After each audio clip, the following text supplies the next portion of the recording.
On New Year's Eve, 192 CE, the most powerful man on Earth was strangled to death by his wrestling coach. Not in battle, not by an invading army. In his own bath, weakened by poison his mistress had slipped into his wine an hour earlier. The man being murdered had spent the previous 12 years convinced he was a god. He'd renamed Rome after himself. He'd renamed the months of the calendar after his own titles. He'd stood in the Colosseum and personally killed 100 lions in a single day. And now, Narcissus, the man he'd trusted to train his body for arena combat, had his hands wrapped around the emperor's throat. The empire that would eventually become Western civilization watched its ruler die gasping in bathwater, killed by someone he considered a friend. This is the story of Commodus, the Roman emperor who inherited everything: power, wealth, the most sophisticated civilization on Earth, and somehow managed to become the man whose death marked the end of Rome's golden age. But here's what makes his story genuinely tragic rather than simply pathetic. Commodus wasn't born broken. He was made that way, by isolation, by an absent father who happened to be the most famous philosopher in history, and by a single assassination attempt that shattered whatever stability he might have had. The Roman Senate would eventually vote to erase him from history itself. They failed, and we're still talking about him nearly 2,000 years later. To understand how an emperor ends up murdered by his personal trainer, we need to go back to the beginning, to the palace where a young boy grew up surrounded by slaves and tutors, but almost never saw his own father. Commodus was born in 161 CE, and his father was Marcus Aurelius. If you know anything about Roman history, you know that name. Marcus Aurelius is the philosopher king, the author of Meditations, one of the most celebrated Stoic thinkers who ever lived. He's the emperor played by Richard Harris in Gladiator. He's the gold standard for what an enlightened ruler should be. And he was almost never home. Here's the thing about Marcus Aurelius that his admirers rarely discuss. The man spent most of his reign fighting. Not philosophizing in Rome, fighting. Endless military campaigns along the Danube frontier against Germanic tribes who kept pushing into Roman territory. The Marcomanni, the Quadi. Names you've probably never heard, but Marcus spent years of his life killing them, which meant his son grew up in the imperial palace essentially alone. Think about what that means for a child. Commodus had the finest tutors money could buy. He had slaves attending to his every need. He had access to more wealth and power than any child in human history. What he didn't have was his father. What he didn't have was anyone who loved him for anything other than his position. Marcus Aurelius himself had a completely different childhood.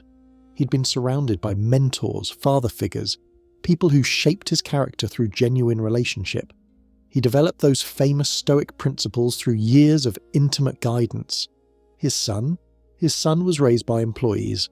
When Marcus Aurelius finally died on the Danube frontier in 180 CE, 18-year-old Commodus inherited absolute power over approximately 70 million people. He controlled the largest empire the Western world had ever seen, and the very first thing he did told everyone exactly what kind of emperor he was going to be. He abandoned his father's war, the Germanic campaigns that Marcus had poured years of his life into. Commodus negotiated a quick peace settlement, took the victory parade, and went home to Rome. The Senate watched in stunned silence. The army, which had adored Marcus Aurelius, suddenly had a new commander who clearly had no interest in leading them. But abandoning a war wasn't what broke Commodus. That came 2 years later. In 182 CE, Commodus walked into the Colosseum for what should have been an ordinary day of entertainment. He had no idea his own sister had organised a conspiracy to kill him. Lucilla was Commodus's older sister. She'd been married to the previous co-emperor Lucius Verus before he died, and she held the prestigious title of Augusta. But when Commodus took the throne, his wife Brutia Crispina became the new empress, and Lucilla felt her status slipping away. Resentment festered into murder. The assassination plan was almost comically incompetent. An assassin named Quintianus was supposed to stab Commodus as he entered the arena. Simple enough. But instead of just doing it, Quintianus walked up to the emperor, brandished his dagger and shouted the words, "Here is what the Senate sends you." The Praetorian guards tackled him before he could strike. Now, if you're Commodus, think about what you've just learned. Your own sister wants you dead. Senators were involved. People you've known your entire life were planning to watch you bleed out on the floor of the Colosseum. For someone who'd already grown up without genuine emotional bonds, who'd been raised by paid staff rather than loved by family, this was psychologically catastrophic. Commodus didn't just execute the conspirators, he started executing anyone he perceived as a potential threat. And perceived is doing a lot of work in that sentence, because Commodus's perception was now filtered through pathological paranoia. First, his sister Lucilla, exiled to the island of Capri, then executed. Then Paternus, the Praetorian prefect who'd served his father loyally, eliminated. Then Sauterus, the chamberlain who'd been closest to Commodus himself, murdered. Here's where the pattern becomes clear. Every time Commodus killed someone close to him, he created a power vacuum, and every time a power vacuum appeared, someone worse stepped in to fill it, because Commodus didn't actually want to govern. He wanted to be safe. He wanted to pursue his pleasures, chariot racing, hunting, intimate relationships, without worrying about assassination. And that meant delegating actual power to whoever could convince him they'd keep him alive. This is how Rome's government became a marketplace, not through invasion, not through revolution, through a frightened young man handing the keys to the empire to a series of manipulators, each one worse than the last. Tygidius Perennis seized power first. As Praetorian prefect, commander of the emperor's personal guard, he was perfectly positioned to become Commodus's shadow ruler. And Perennis was ruthlessly competent. He eliminated anyone who threatened his supremacy. He convinced Commodus that his paranoia was justified, that enemies lurked everywhere, that only Perennis could be trusted. For 3 years, from 182 to 185 CE, Perennis essentially ran the Roman Empire while Commodus played in the arena. But Perennis introduced something that would poison Rome for generations. He started selling public offices, senate seats, military commands, governorships over entire provinces. If you had enough money, Perennis would make sure Commodus appointed you. The Roman government, which had been built on at least the pretense of merit and service, became the auction house. Perennis grew so confident that he began positioning his own sons for power. He started plotting to eliminate Commodus entirely and take the throne himself. In 185 CE, a delegation of soldiers returning from Britain exposed the conspiracy. They demanded Perennis's head. Commodus, recognizing the threat, gave it to them. Perennis, his wife, and all his sons were executed. You might think that would teach Commodus something, that after being manipulated for 3 years, after nearly being overthrown by his own Praetorian prefect, he'd learn to be more careful about who he trusted. Instead, he handed power to someone even worse. Cleander was a freed slave. He'd actually been the one who murdered Sauterus on Perennis's behalf, which tells you something about his character right from the start. When Perennis fell, Cleander stepped into the vacuum. If Perennis had merely sold offices, Cleander industrialized corruption. In 190 CE alone, a single year, Cleander appointed 25 suffect consuls. To put that in perspective, that's more consuls in 1 year than Rome had ever appointed in its entire 1,000-year history up to that point. The consulship was supposed to be the highest honor a Roman citizen could achieve. It was the culmination of a lifetime of public service. Under Cleander, it was a product you purchased like furniture. One of the men who bought advancement during this period was a military commander named Septimius Severus. Remember that name. He'll become emperor after Commodus dies. The Senate, which had once governed Rome through careful deliberation and collective wisdom, became a collection of whoever could pay the most. The very concept of public service as something noble dissolved into naked transaction. But here's what finally brought Cleander down. Not his corruption, not his abuse of power, but a grain shortage. In 190 CE, food supplies to Rome ran dangerously low. The common people, who had tolerated a lot from their government, began to starve. And when they looked for someone to blame, Cleander made an obvious target. Riots erupted. Mobs surged through the streets demanding Cleander's death. Commodus, faced with the possibility that his own people might tear down the palace walls, did what he always did when threatened. He threw someone else to the wolves. It was actually Commodus's mistress Marcia who convinced him to sacrifice Cleander. She walked into the emperor's chambers, explained that the mob would kill them all if Cleander survived, and waited for Commodus to do the math. Cleander was executed. His body was dragged through the streets. The mob mutilated his corpse. His children were killed. Commodus had solved another immediate problem by eliminating another power holder, and once again, the empire was left with no one actually governing while the emperor retreated further into fantasy. Somewhere around 190 CE, after Perennis's betrayal, after Cleander's corruption, after years of paranoia and isolation, Commodus underwent a psychological transformation that even his contemporaries struggled to explain. He declared himself a god. Now, Roman emperors claiming divine status wasn't entirely new, but Commodus took it to a level that made previous emperors' self-aggrandizement look modest by comparison. He didn't just claim to be divinely favoured or blessed by the gods, he claimed to be Hercules himself, the demigod son of Jupiter, reborn in human flesh. He awarded himself the title Hercules Romanus, the Roman Hercules. He added ex superatorius, a title previously reserved only for Jupiter himself. He called himself Amazonius. Connecting himself to Hercules' battles against the Amazons, he declared himself Invictus, unconquered. Then he started renaming things. The 12 months of the year, renamed after his 12 names. January became Lucius, February became Aelius, and so on. The Roman legions, they became the Commodiani. The Roman fleet, the Alexandria Commodiana Togata. The Senate itself, the body that had governed Rome for nearly 700 years, was retitled the Commodian Fortunate Senate. And the Roman people, the citizens of the greatest empire on earth, officially became the Commodiani. A modern psychologist might recognise what was happening here. This wasn't simply megalomania, it was a defence mechanism. Commodus had never been taught to handle the weight of responsibility. He'd never had the mentoring relationships that shaped his father's famous character. He'd spent his entire reign either delegating to manipulators or executing anyone who got too close.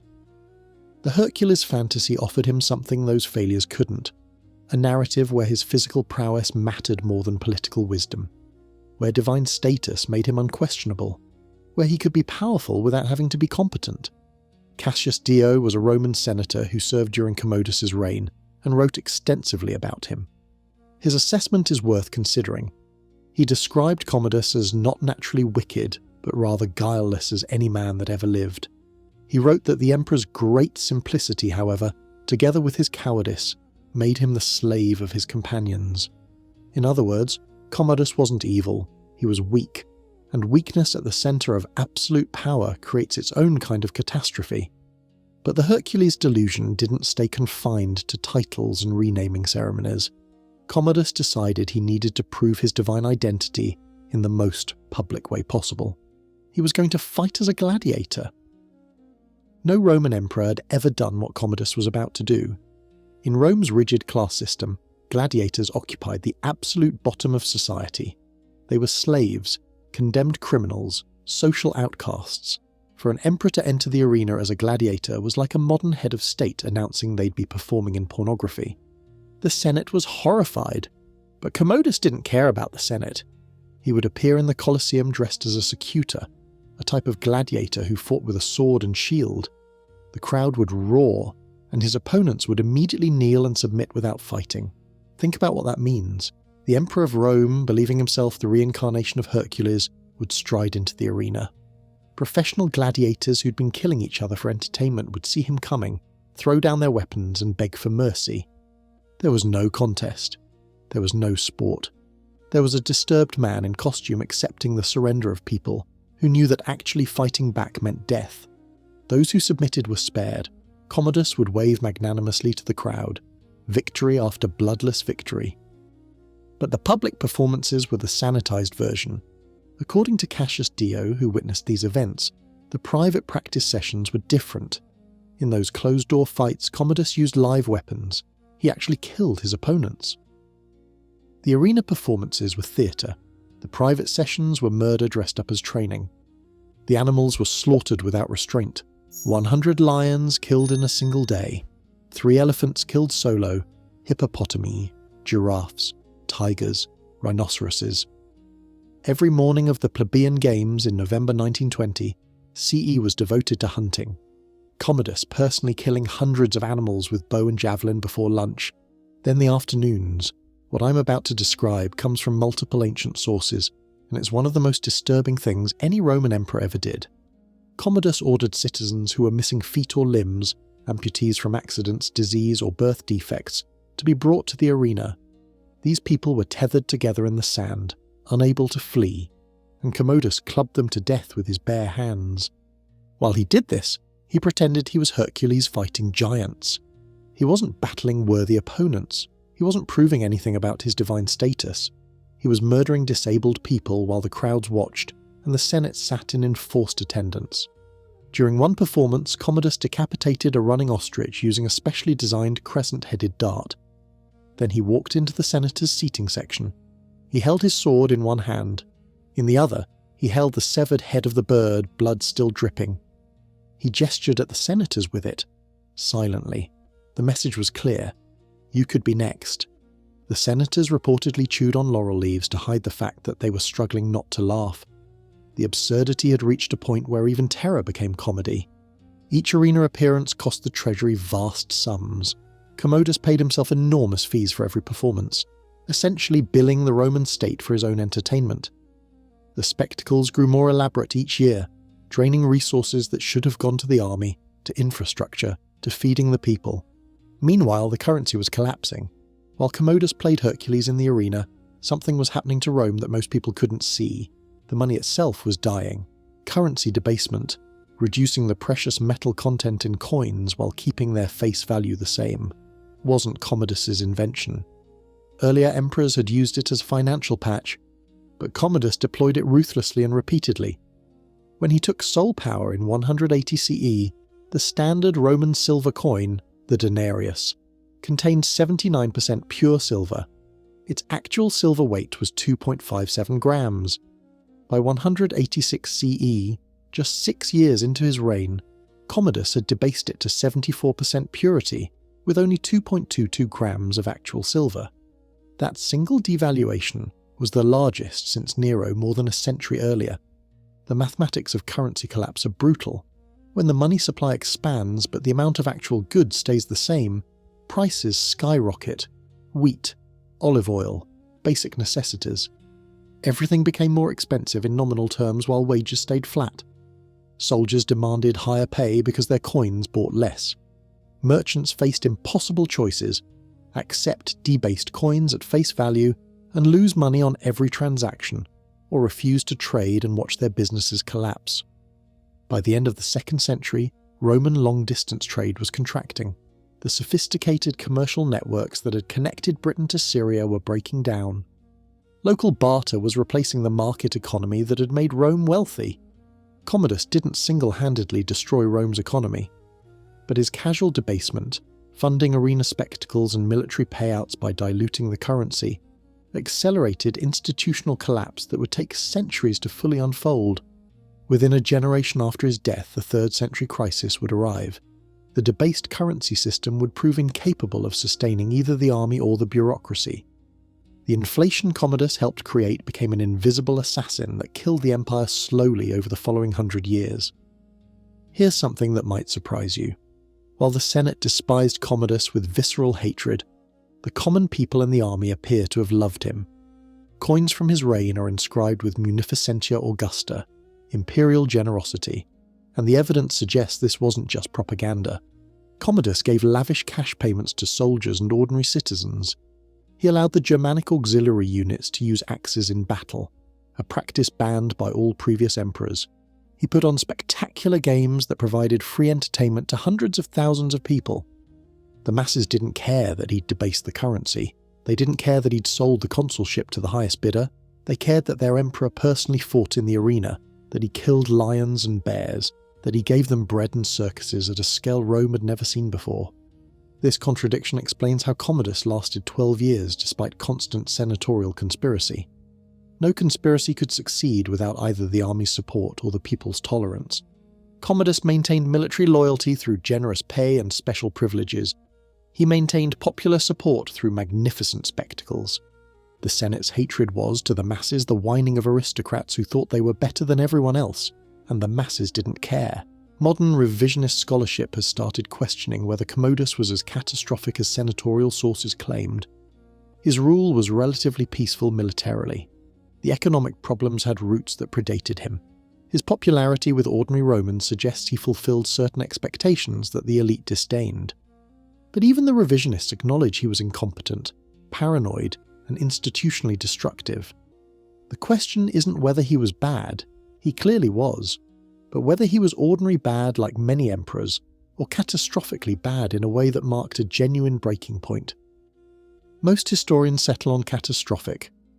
By late 192 CE, Commodus had grown so intoxicated with his own divinity that he'd completely lost touch with political reality. The fire of 191 CE had destroyed much of Rome. Commodus saw it as an opportunity. He declared himself a new Romulus and ritually refounded the city, renaming it Colonia Lucia Annia Commodiana, the colony of Commodus. Every public building bore his name, every street, every institution. In November 1922, he staged the Plebeian Games, 14 days of spectacle unprecedented in scale. Every morning, animal slaughter.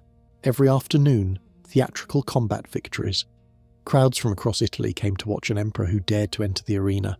Then Commodus made the announcement that would seal his fate. On January 1st, 1930 CE, he declared he would appear in the Senate dressed as a gladiator. He would assume the consulship, the highest civilian office in Rome, wearing his secular outfit club in hand. He would personally kill the consuls-elect who currently held the position and replace them. The Senate had endured a lot: the Hercules persona, the arena humiliations, the paranoid purges. They'd watched their colleagues die for 12 years. They'd chewed laurel leaves while an emperor waved a severed bird head at them. But this was different. An emperor could be a tyrant and still maintain the forms. He could kill senators and still call them senators. But appearing as a gladiator to assume the consulship, the office that predated the emperors themselves, the office that symbolized Rome's identity as something more than a dictatorship, that would dissolve the last pretense that Roman institutions meant anything at all. This wasn't just humiliation, it was abolition. On December 31st, 1920 CE, New Year's Eve, the conspiracy reached its final stage. Commodus had prepared a list of people to be executed on January 1st. He'd been doing this for 12 years, names appearing on prescription lists, enemies eliminated before they could strike. But this time, someone on the list found out. Marcia, Commodus's mistress, the woman who'd convinced him to sacrifice Cleander 3 years earlier, who'd been his closest intimate companion. Quintus Aemilius Laetus, the current Praetorian prefect, commander of the emperor's personal guard. Eclectus, the imperial chamberlain. All 3 names appeared on the execution list for January 1st. When Marcia discovered her name, she had a choice: wait to be killed or strike first. That evening, Marcia brought Commodus his usual glass of wine before he bathed.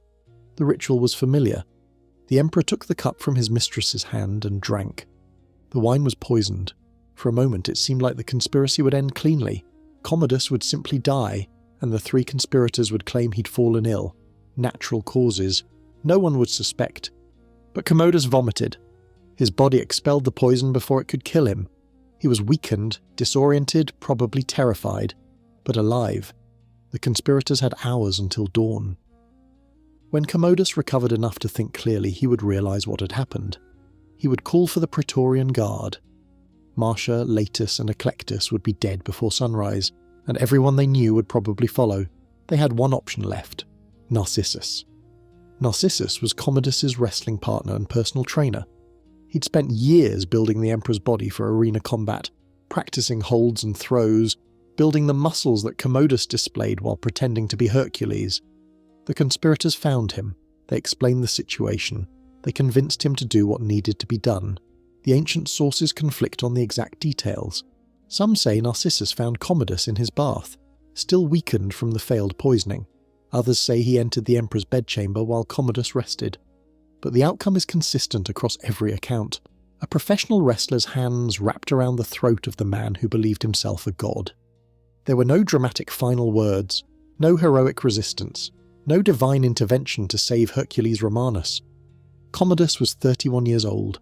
He had ruled Rome for 12 years, and he died on New Year's Eve, strangled by someone he trusted as a friend. Before Commodus's body was cold, the Senate voted. They declared him hostis, an enemy of the state. They invoked damnatio memoriae, the condemnation of memory, the most extreme punishment Rome could inflict on one of its own. The sentential decrees recorded what they shouted, "He that killed all, let him be dragged with the hook. He that killed persons of all ages, let him be dragged with the hook. He that killed both sexes, let him be dragged with the hook. He that did not spare his own blood, let him be dragged with the hook." Statues of Commodus throughout Rome and across the empire were pulled down, defaced, melted. His name was chiselled off public inscriptions. The calendar months were restored to their original names. Rome became Roma again.